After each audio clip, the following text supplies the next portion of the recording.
have a college degree. The majority have a graduate degree, which is a purely vanity degree that costs $70,000.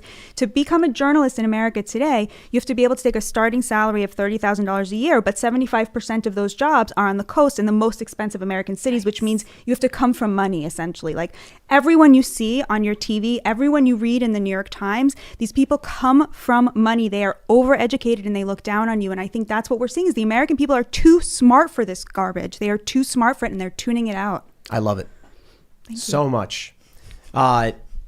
I grew up in a rough and tumble kind of neighborhood in life. Luke had his South Bronx and Poland, all that stuff. So I think Brooklyn, South Brooklyn. So, yeah, sorry, Brooklyn, not Bronx. So I think there's certainly something to like witnessing real life and hardship.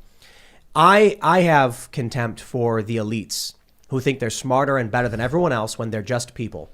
I know a lot of people, and I've met a lot of people in my life who are wealthy and humble and libertarian and be like, I'm never going to try and look, I've got, thing going for me. I'm going to let you do your thing because I don't want to press. And I respect that. But there are a lot of people who are like, well, my family knows better and I'm better.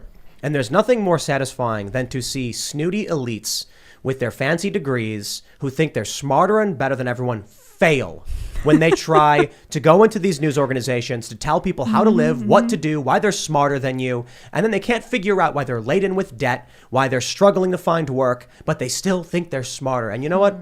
I just sit back and say, if you weren't such an asshole, maybe I'd have some sympathy for you. And to all of the people I've met who've got college degrees because they were told to do it and got massive student debt and are nice and realistic and willing to listen, I have nothing but respect for them.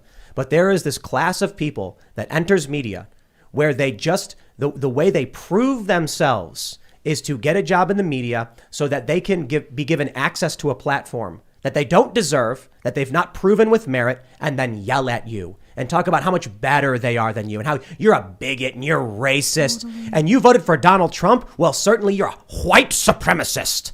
When in reality, it's probably some dude who's like, I lost my job. My kids need food. Donald Trump says he's going to bring my factory back. And that was it. And they don't want to listen to those people.